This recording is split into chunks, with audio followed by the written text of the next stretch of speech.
Bonjour à tous et bienvenue dans cette vidéo sur le thème de la clairaudience. En fait, je fais cette petite vidéo courte sur ce thème-là parce qu'on m'a posé la question en commentaire, comme d'autres questions qui ont été proposées et dont je vais aborder les sujets dans d'autres vidéos. Donc, cette question sur la clairaudience, c'est comment développer sa clairaudience. Alors, c'est particulier parce qu'en fait, développer sa clairaudience, je ne serais pas à même de donner des règles là-dessus, parce qu'en fait, c'est arrivé un petit peu comme ça. Et des fois, en fait, et la plupart du temps, je pense que c'est comme ça, on est clairaudient et on s'en rend pas compte. Ça a été vraiment mon cas. Donc, je vais parler de mon expérience. Après, je ne sais pas les autres, hein, chacun a son expérience aussi.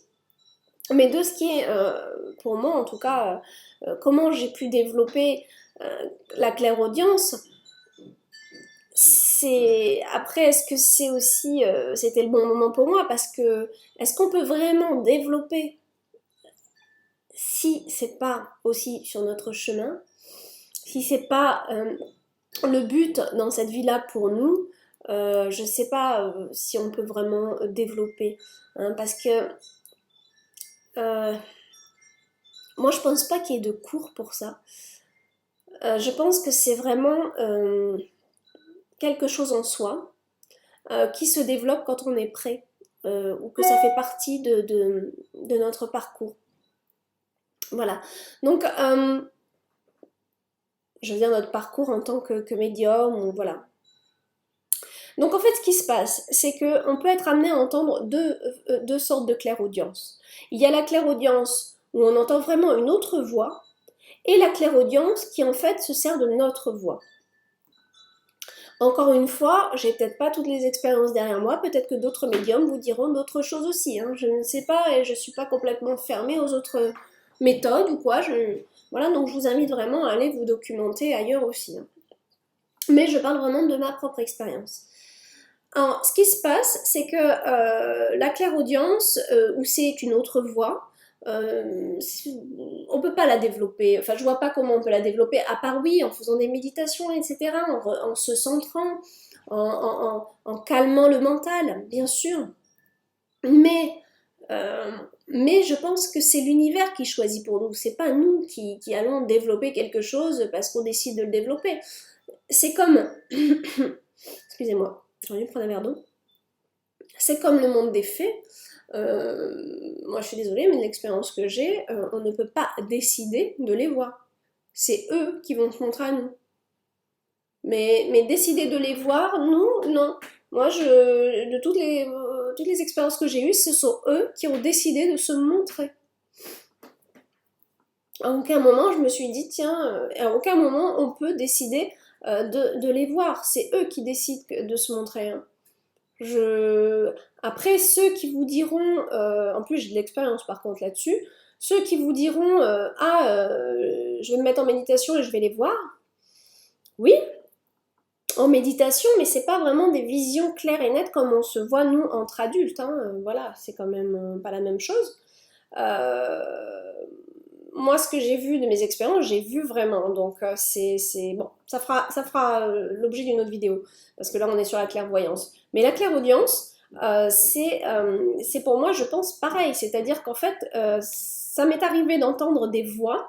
Par exemple, le matin, je me suis réveillée, donc j'étais déjà réveillée, et j'ai entendu Marie, mais vraiment comme si on me disait Marie à voix haute dans l'oreille.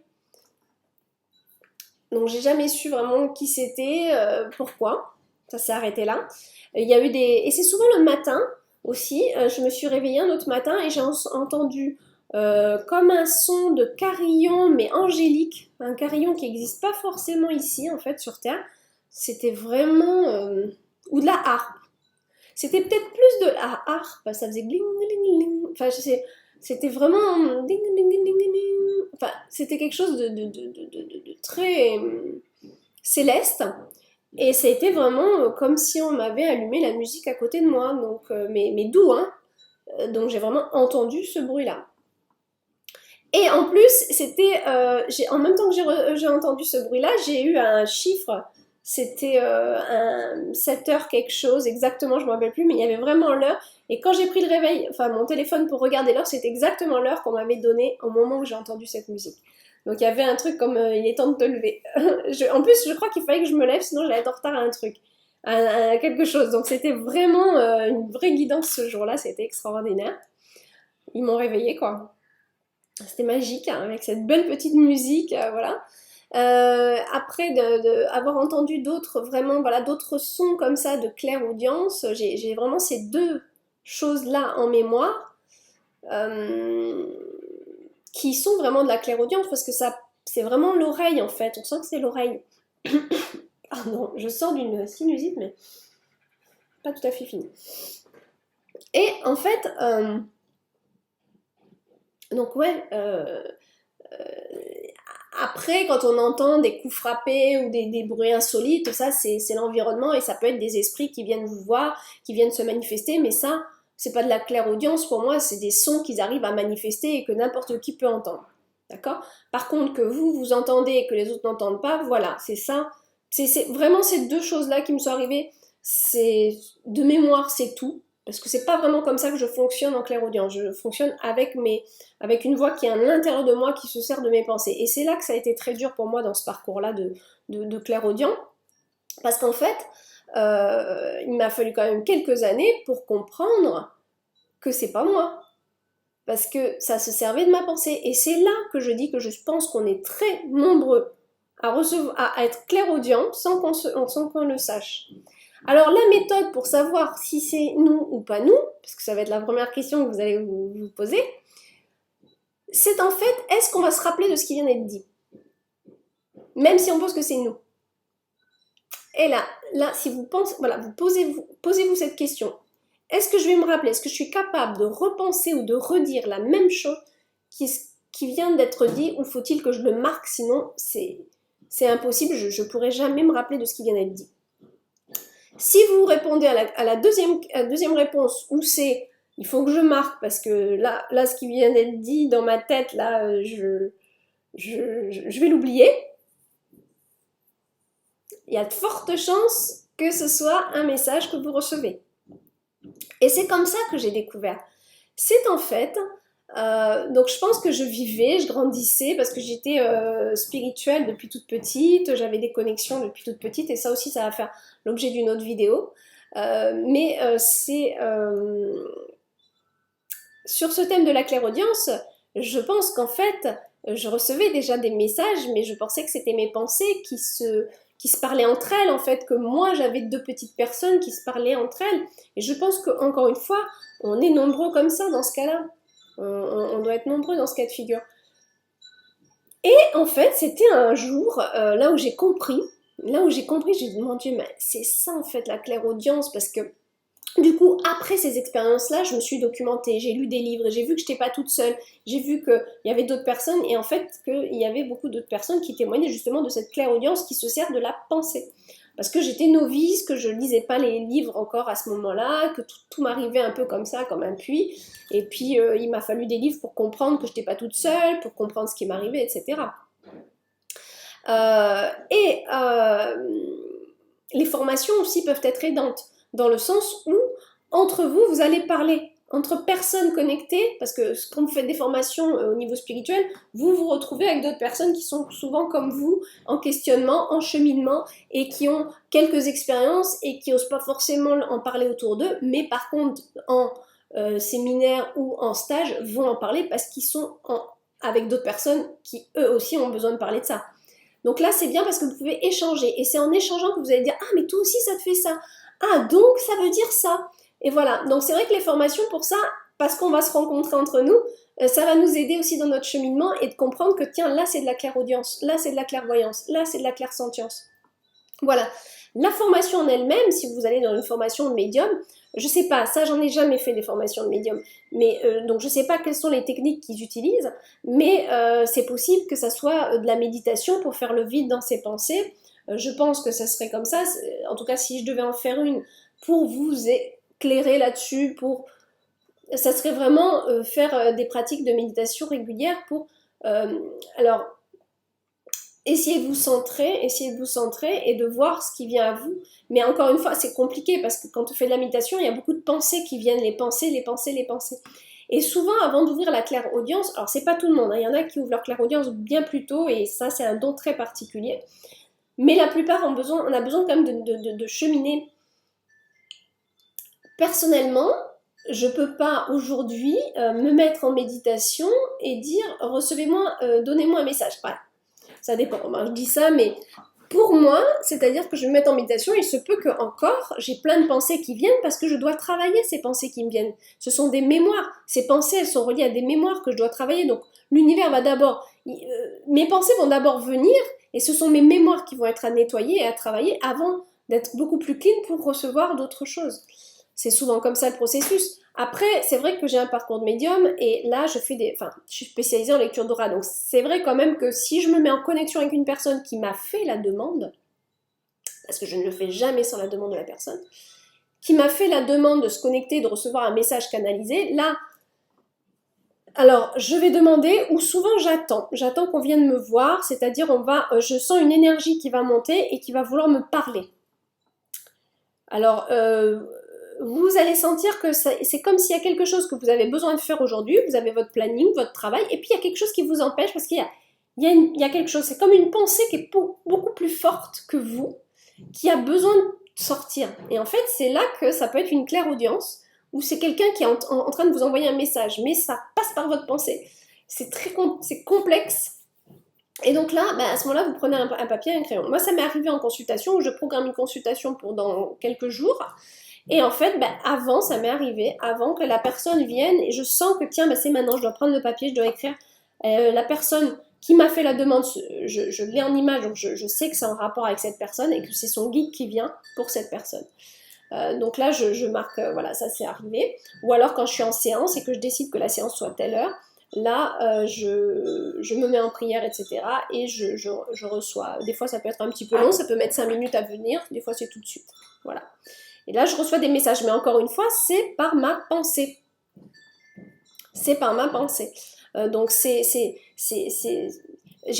j'entends pas une autre voix. Ça va être la pensée qui vient me parler, mais qui se sert de...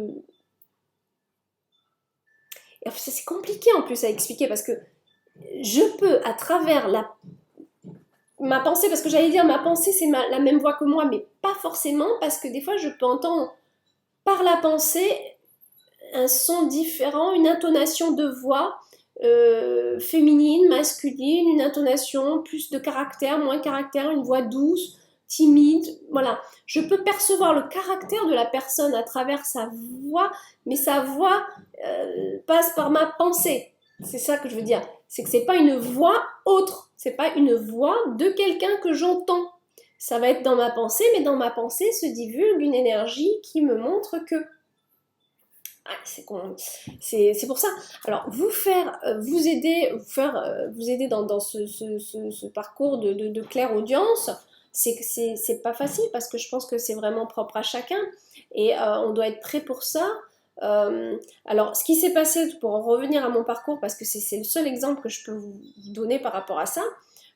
Donc, c'était il y a 8 ans de ça, j'avais une question sur le mariage, etc. Sur les gens qui aillent l'église, etc. Enfin bon, bref, j'avais tout un questionnement sur le mariage et l'église parce que voilà, je connaissais des témoins de Jéhovah qui ne rentrent pas dans les églises, je trouvais ça un peu sectaire, etc. Et du coup, je me posais la question et m'est venu un dialogue. Il m'est venu un dialogue, donc, mais un dialogue pas d'une autre voix, dans ma tête, encore une fois. Et c'est là que j'ai compris que c'était pas moi, que ça venait pas de moi, parce que c'était fluide, ça parlait, et je me suis dit, il faut que je prenne un crayon et que j'écrive ce qui me vient. C'est là que j'ai compris que, alors c'était pas une autre voix, c'était par ma pensée, c'était par ma voix intérieure en fait, hein, comme si par exemple vous fermez les yeux puis vous commencez à vous raconter une histoire, voilà, c'est pareil que ça, sauf que c'est pas vous qui vous la racontez, voyez. Et donc là j'ai écrit tout ce qui me venait.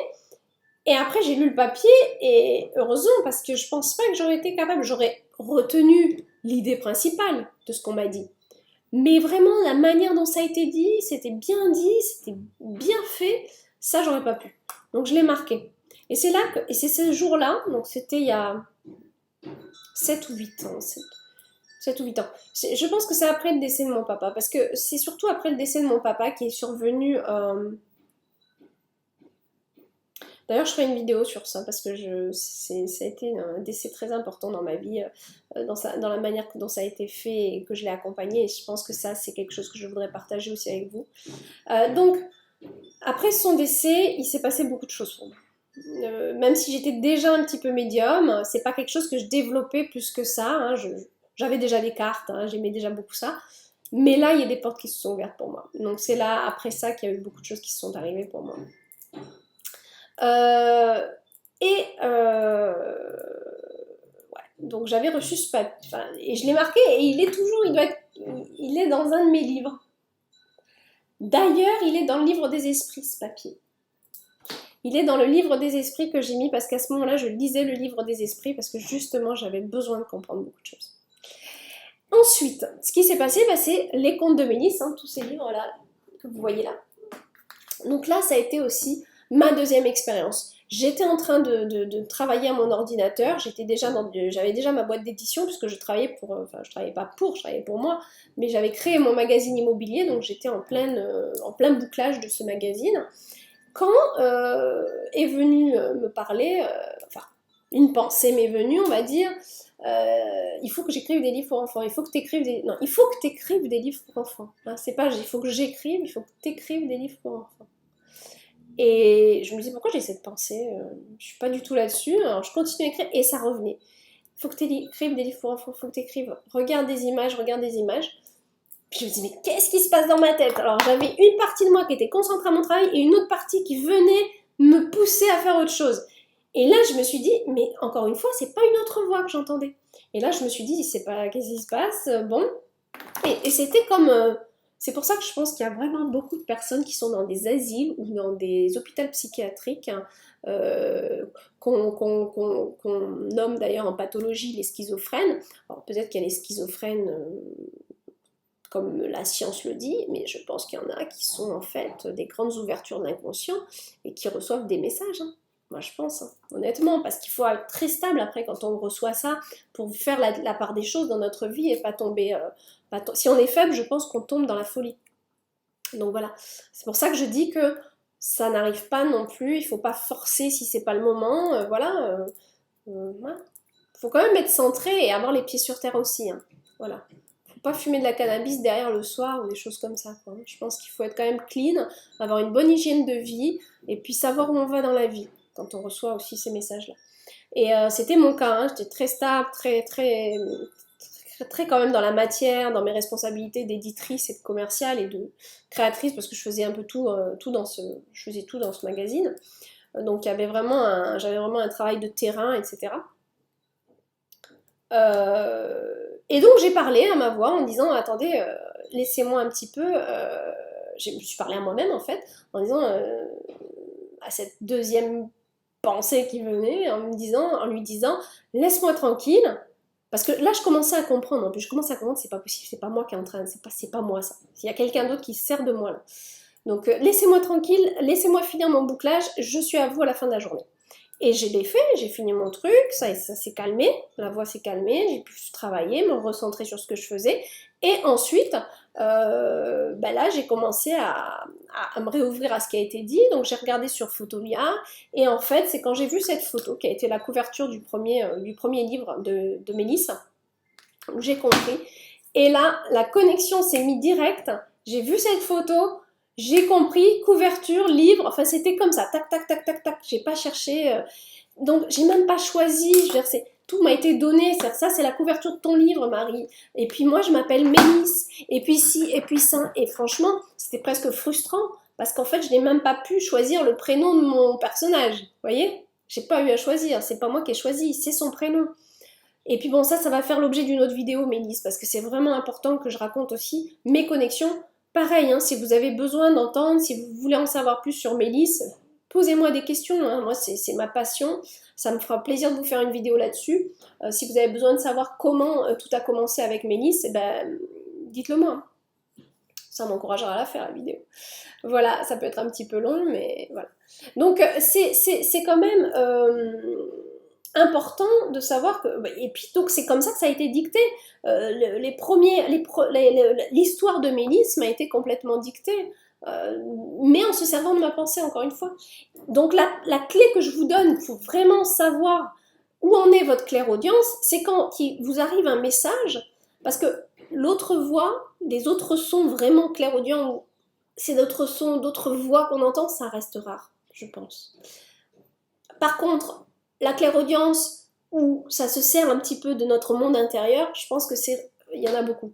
Et la clé que je vous donne, c'est vraiment de vous dire, oula, qu'est-ce qui est en train de se dire? Est-ce qu'il faut que je le marque? Là, la manière dont c'est dit, c'est tellement bien dit, il faut que je le marque.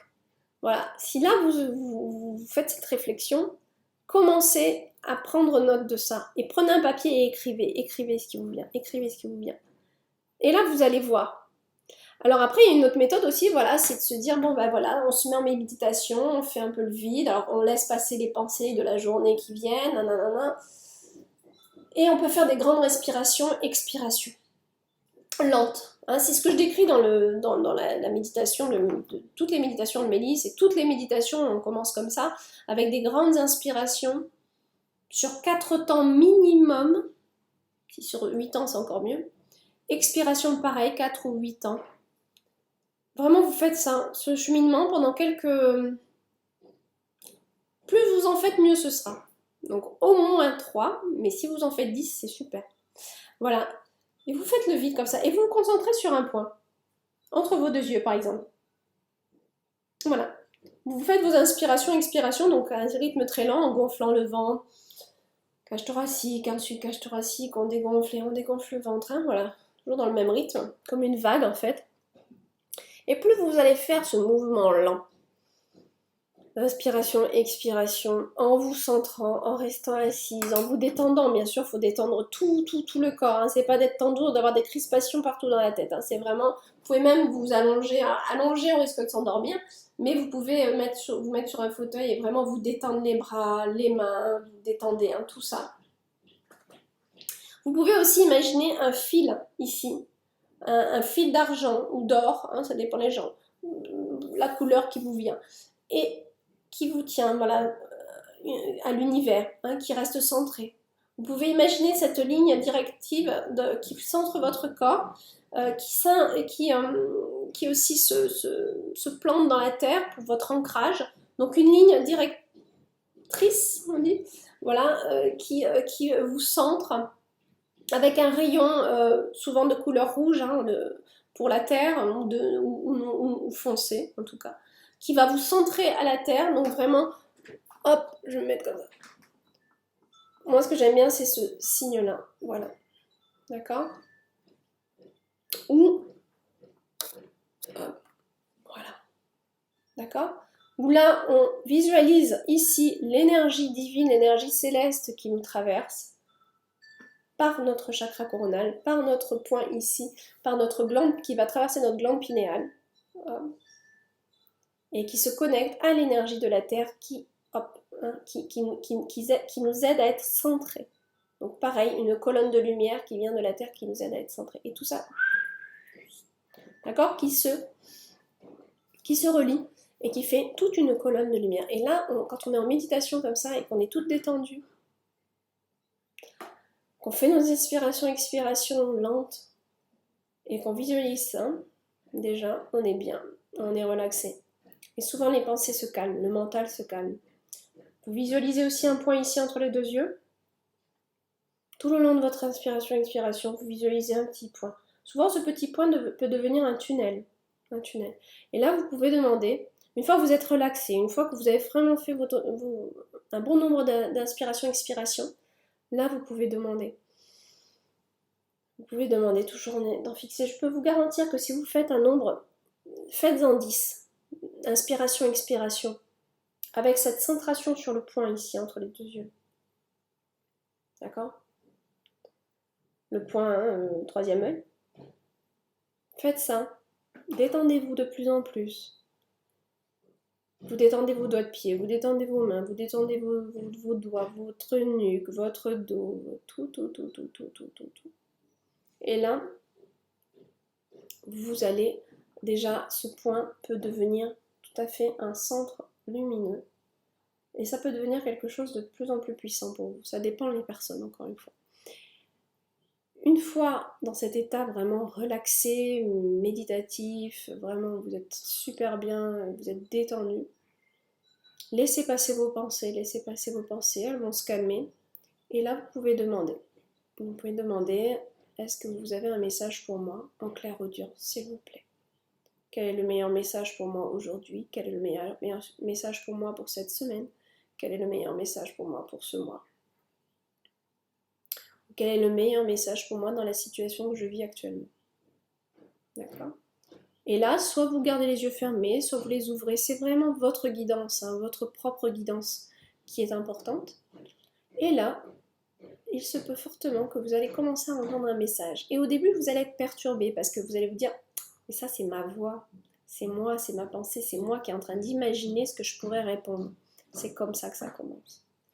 C'est comme ça que ça commence. On a comme l'impression qu'on se parle à soi-même. On a l'impression qu'on se fait un monodialogue et et on peut même à un moment donné se dire je pars complètement en frites, je pars complètement en cacahuète, je suis en train de me faire mes propres idées. Attention, c'est possible. Si vous allez trop vite, que vous êtes trop pressé de recevoir un message, il est possible que vous le créez. Mais comment le savoir encore une fois? C'est que vous êtes tout à fait capable de reproduire la scène. Or, si vous n'êtes pas capable de reproduire ce qui est en train de se passer, c'est un message qu'on vous guide. Si c'est un message que vous vous inventez, vous pouvez vous le réinventer. Mais si vous sentez que là, il me faut un crayon. D'ailleurs, avant toute chose, préparez-vous une feuille et un crayon. Hein, avant de vous mettre dans cet état, etc., préparez-vous une feuille et un crayon. Et là, comme ça, tout est à disposition. Et hop, quand vous recevez votre message, même peut-être que là, avec ce qu'on est en train de dire, il y a peut-être quelque chose, il y a peut-être un message qui est en train d'arriver pour vous. À ce moment-là, vous mettez pause sur la vidéo. Vous m'écouterez plus tard. D'accord? Là, il se peut donc que vous preniez votre crayon et que des pensées arrivent. Vous allez vous dire, des pensées m'arrivent. Écrivez vos pensées, écrivez vos pensées. Il se peut que ce soit vos propres pensées. Et au moment où vous allez écrire, d'autres choses vont arriver. Voilà. Ou alors, directement, vous recevez un message et auquel cas vous écrivez. Au début, c'est perturbant, parce qu'au début, on croit que c'est nous. On croit que ça vient de nous. Mais en fait, à force, et à force de faire ça, c'est comme ça qu'on arrive à faire la part des choses. Alors, personnellement, c'est vrai que ça a été facile pour moi, parce que ça a vraiment été l'histoire de Mélisse qui est arrivée et qui a chamboulé d'ailleurs ma vie, de bonne manière positive, hein. Mais ça a été facile pour moi de me dire, ok, là, c'est pas moi. Là, ça vient pas de moi. Ok? Et ça, je ferai une autre vidéo là-dessus pour expliquer toute cette aventure avec Mélisse. Mais ce qui est important pour vous de savoir, c'est vraiment ça, c'est de se dire, tiens, est-ce que j'ai besoin de marquer? Et commencer à marquer, commencer à écrire. Et plus vous allez faire ces exercices-là, de méditation, en étant ancré, attention, en restant bien ancré, en restant connecté, mais ancré en même temps, relaxé avec des inspirations, expirations longues, en vidant votre tête. Ne refoulez pas les pensées. Si elles viennent, laissez-les venir, regardez-les, vos pensées, essayez de les comprendre d'ailleurs, vos pensées. Ça va vous faire en plus un nettoyage. Mais ne refoulez pas en disant non, non, je veux pas, parce que ça risque de bloquer quelque chose. C'est pour ça que souvent, il faut d'abord faire quand même plusieurs méditations où on nettoie un petit peu à l'intérieur de soi. Voilà. Donc ça, c'est la méthode pour moi que je peux vous donner par rapport au fait de développer ça. Ça va être vraiment faire des méditations et faire un travail de relaxation régulier. Et de poser votre question, tout simplement. Et écrivez si ça... Voilà, moi je vous donne des clés. Après, c'est peut-être pas tout le monde qui va réussir à développer ça, hein, je ne sais pas, hein, ça dépend. Hein, voilà. En tout cas, la personne qui m'a posé cette question, je pense que, comme je l'ai déjà eu en consultation, donc j'ai appris à la connaître à travers les consultations, je pense que, et elle me suit donc sur les vidéos, donc elle va se reconnaître, je pense qu'elle a déjà quand même des capacités, donc probablement que ça va beaucoup lui servir ce que je viens de dire là. Voilà. Voilà pour cette vidéo, voilà pour cette technique de clairaudience. Hein. Moi, c'est la technique que je vous recommanderais. Voilà. Mais encore une fois, c'était important que vous fassiez bien la part des choses entre ces deux clairaudiences différentes et cette clairaudience qui est vraiment très particulière, qui passe par nous et où on a vraiment l'impression que c'est nous. Et donc là, je répète, mais la clé vraiment, ça va être de dire, oula, ce que je suis en train de me dire là, ce que je suis en train de me dire, c'est tellement bien dit que je suis pas sûre que ça soit de moi. C'est comme ça que ça a commencé. Et les poèmes que je reçois de Mélisse sont complètement canalisés. Et j'ai reçu des poèmes bien avant ça. Ça fait, voilà, je recevais des poèmes facilement, moi. Et je ne savais pas que c'était pas de moi. Parce qu'en fait, j'écrivais les poèmes tout, sans chercher vraiment la rime pendant 10 minutes. Non, non, non, ça venait facilement. Mais je savais pas que c'était pas de moi à ce moment-là. C'est quand j'ai reçu les poèmes de Mélisse que j'ai compris. Et puis que quand je relisais le poème, quand on sait que ça, le poème n'a pas été, d'ailleurs je vais vous dire, le poème du troisième, j'aimais beaucoup aussi le poème du troisième. Je vais vous lire le poème du troisième. Bon, ils sont tous jolis, hein, mais le troisième, je sais pas, il y avait quelque chose de spécial, et puis c'est le plus récent. Donc je vais profiter de vous le lire pour finir cette vidéo. Et juste pour vous dire, vous allez vous comprendre que ça peut pas être... C'est des messages, le poème, je le reçois comme ça, vite fait, je l'écris, tac, tac, tac. Donc c'est pas moi qui est en train d'imaginer quelque chose, c'est vraiment une guidance. Et là, c'est pour vous dire que quand on reçoit ce genre de message, on se dit, oula, faut que j'écrive ça. Je ne pourrais pas répéter, je ne pourrais pas me souvenir de ça. Alors là, je vais vous dire le poème, mais ça peut être comme ça pour des écrits. Hein, voilà. Et souvent, la manière de parler est un petit peu différente et un petit peu plus soit angélique, soit d'un parler un petit peu plus ancien, soit d'un parler un petit peu plus différent d'une autre. Et c'est là qu'on se dit, tiens, il y a quelque chose d'autre. Alors ça peut être une mémoire en soi aussi hein, qui s'active, hein, ça peut être le poète intérieur, mais dans mon cas, je sais, puisque j'ai vu Mélisse, hein, je l'ai vue, etc. Donc après, c'est une autre histoire. Mais grâce à Mélisse, j'ai compris que c'était de la clairaudience. Voilà. Et un peu grâce aussi aux messages que j'avais reçus auparavant, où je vous en ai parlé, là, pour l'église, etc. Et finalement, bien d'autres. Mais et que maintenant, je fais en consultation, en lecture d'aura, donc je suis habituée maintenant. Mais voilà, c'est un... Prenez bien cette clé de vous dire, est-ce que ce que je viens de penser là, tout ce qui vient d'être dit dans ma tête, est-ce que c'est vraiment moi? Parce que ok, ça prend ma voix, ça prend ma pensée, mais est-ce que c'est de moi ou est-ce que je suis capable de répéter exactement? Oui, il faut que je marque. Voilà, ça c'est la clé que je vous donne.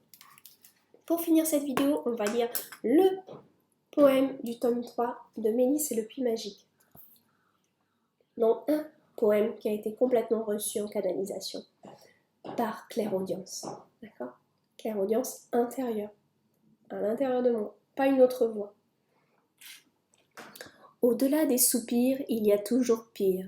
Ne sois pas dur envers toi-même, mais corrige-toi quand même. Accepte tes erreurs pour ne plus les commettre. N'aie pas peur, tu peux le faire. Observe où la clé peut se mettre, pour voir en toi ce qui va plaire. Par la lumière de ton être, tu engageras tes amis à faire de même. Par les qualités que tu sauras émettre, les changements se feront connaître. Et c'est pour tout cela qu'on t'aime. Voilà. Et moi, quand je reçois ça, et que je lis après, parce que je reçois, donc je fais assez vite, hein, en fait, quand j'écris, et que je lis ça après, vous comprendrez que je me dis, heureusement que je l'écris, parce que je ne serais pas capable de le réécrire. Voilà. Sur ce, je vous fais des gros bisous. J'espère que cette vidéo vous aura plu et surtout vous aura aidé dans votre cheminement de clairaudient. Gros bisous à tous.